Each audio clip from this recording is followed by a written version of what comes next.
9 minutos no ar, o Conversa de Redação dessa manhã de quarta-feira, 8 de junho de 2022. Para debater os principais temas, os temas mais polêmicos dessa manhã, aqui no Jornal da Itatiaia, Eduardo Costa, Lucas Ragazzi, Malco Camargos e Rita Mundim.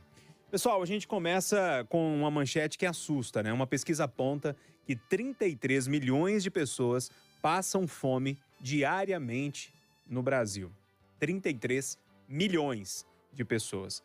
Malco Camargos, eu começo com você hoje. Inclusive, ontem você citava essa questão da fome aqui no Brasil.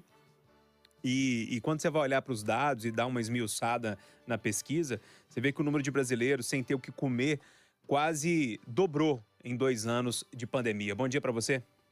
Bom dia. Os números são aterrorizantes. 33 milhões de pessoas deixam de fazer 3 refeições diárias. 33 milhões de pessoas não têm o que dá para comer para crianças 3 vezes por dia. Quando eu coloco ainda aqueles que mudam o seu hábito alimentar para tentar fazer 3 refeições e aqueles que vão se adaptando, cortando coisas e comendo menos a cada refeição, isso chega a 60% dos brasileiros. E pior, nos domicílios comandados por pessoas pretas e pardas, chega a 65%. Nos lares comandados por mulheres, chega a 63%. É o caos social. A fome assola os brasileiros neste momento. É necessário, urgente, políticas públicas para que esse mal não acometa os lares de quase 2/3 das casas deste país.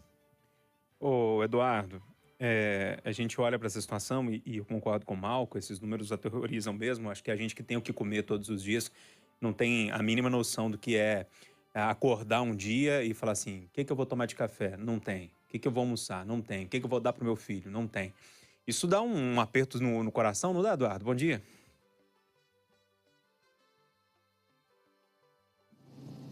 Daqui a pouco a gente fala com o Eduardo, então.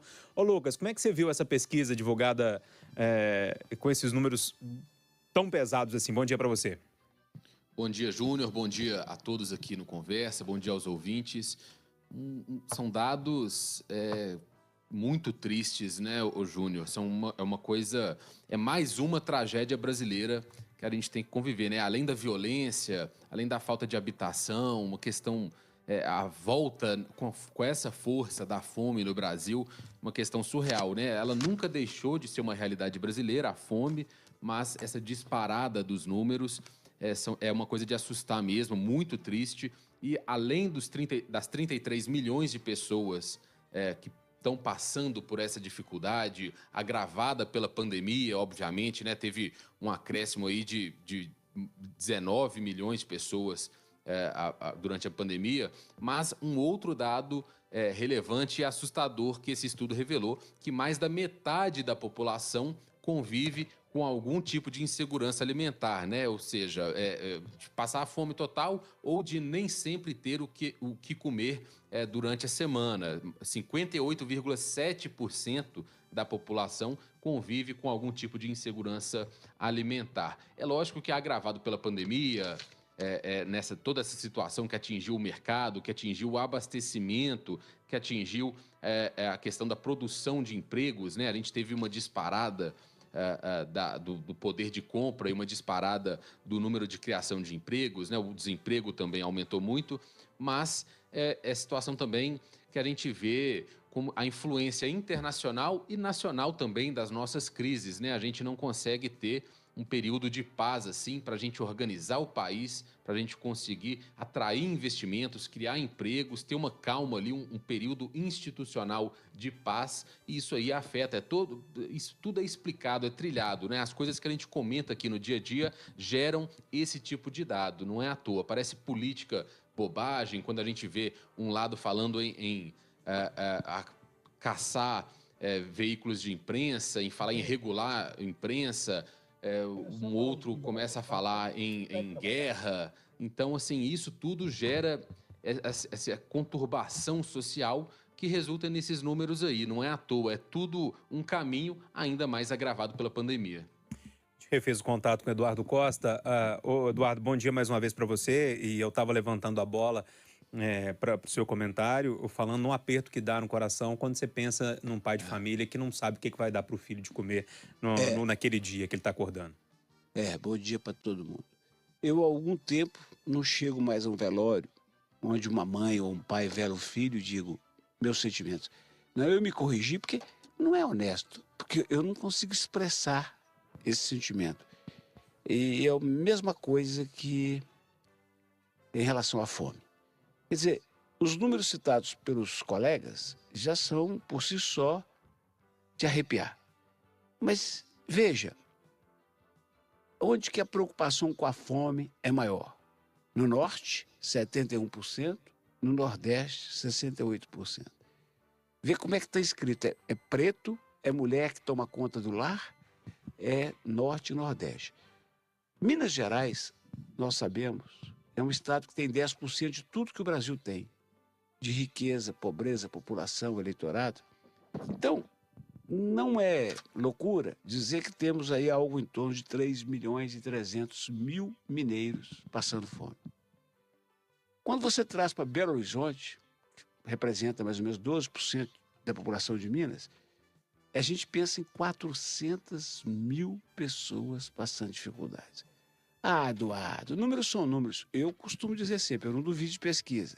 Mas se você duvida, tente ir almoçar em qualquer restaurante de Belo Horizonte hoje, seja ele Granfino ou não, PF ou não, para ver se na porta alguém não está te pedindo, pelo amor de Deus.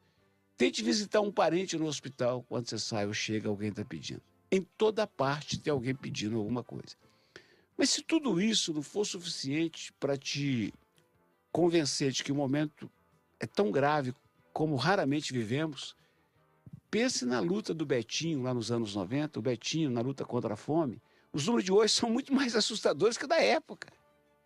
Mas se isso tudo não te convenceu, caro amigo ouvinte da Itatiaia, pense no que aconteceu aqui nas Barbas de Belo Horizonte, em Santa Luzia, em que um jovem de 20 anos foi preso no sábado pelo furto de um celular.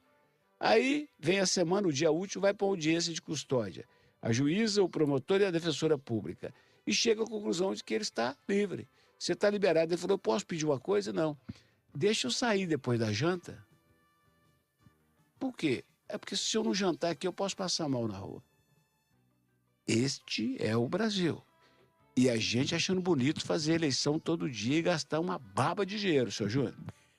Rita Mundinho, o Eduardo citou a década de 90 e a pesquisa mostra isso mesmo, que os dados agora são equivalentes aos da década de 90, que foi aquele período tão difícil que a gente viveu.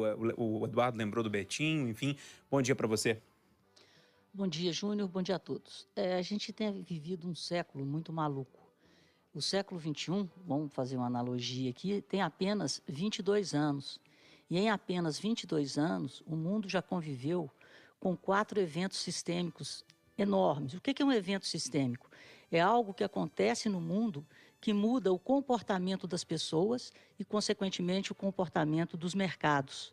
Então, nós tivemos o ataque às Torres Gêmeas em 2001, que causou assim, muito medo, abalando muito o setor de serviços. Você tinha medo de viajar, você tinha medo de frequentar um shopping. Depois nós tivemos a maior crise financeira dos últimos tempos, em 2008, que sacudiu principalmente a Europa, os Estados Unidos, porque os bancos de investimento, que são aqueles bancos que compram e vendem empresas, eles foram abalados. Depois nós tivemos, em 2020, a pandemia. E agora, em 2021, a guerra, a invasão da Rússia lá na Ucrânia. Então, esses eventos sistêmicos, eles mudam o comportamento dos preços, eles mudam o comportamento das pessoas e dos mercados. E aí nós tivemos, no início da pandemia, a China lá com o problema de peste suína, importando o milho e a soja do mundo inteiro. A crise de preço de alimentos começou no início da pandemia e foi amplificada pela guerra, porque Rússia e Ucrânia são grandes produtores de grãos, dentre outras coisas. Por que eu estou dizendo tudo isso? Porque, segundo a FAO, não sou eu que estou falando, que é o braço, né, das Nações Unidas para a agricultura, nós estamos convivendo com o maior índice de preço de alimentos da história. E a cada 1 ponto de alta nesse índice, 10 milhões de pessoas são jogadas na pobreza. A gente tem que olhar além do próprio umbigo, fazer comparações, tudo tem que ser parametrizado. Se olharmos na América Latina, 50% da população argentina está na linha da pobreza. Então, é triste? É. E qual é o maior e o melhor programa social para o combate à fome e ao desemprego? É o trabalho. Só que nós estamos passando por um momento único, em vias de termos, na porta da Terceira Guerra Mundial, que está mexendo com o comportamento dos preços das commodities, dos alimentos. E o Putin, ele está fazendo a guerra da fome. Esse cara, sim, esse é um louco, é um psicopata, porque ele tem na cabeça dele que ele quer jogar o mundo na fome para vencer a guerra. E nós estamos pagando parte dessa conta, como o mundo inteiro está pagando. Oi. E o Brasil está fazendo os programas sociais, tem tentado fazer o que é possível dentro de um orçamento que é limitado e tem que ter responsabilidade fiscal. Portanto, o quadro não é triste, não, é aterrorizante. Mas temos que entender o contexto e temos que trabalhar dentro daquilo que nós temos, que nós possuímos, que nós somos ricos, nós somos produtores de grãos. Então, nós temos que trabalhar para minimizar esse quadro. Quando eu ouço a Rita falando, o Ragazzi falando, o Malco, o Eduardo, enfim, li algumas matérias agora pela manhã, e a gente fala e vê o diagnóstico, né, mas a gente não vê uma solução, né, a curto prazo. E o problema de não ter uma solução a curto prazo é que fome é para hoje, né, para agora de manhã, é para daqui a pouco. E esse, para mim, é o problema maior ainda, não ver solução nesse processo. Quer falar, Eduardo? Júlio, Oi. Quantas vezes nos últimos 10 anos você ouviu dizer que a ministra da Agricultura reuniu-se com os secretários da Agricultura, com representantes da sociedade civil para discutir, por exemplo, como estancar o desperdício de alimentos entre a produção e a casa do consumidor? Quantas vezes? Eu não lembro de uma reunião dessa, não. Pessoal, vamos mudar um pouquinho de assunto.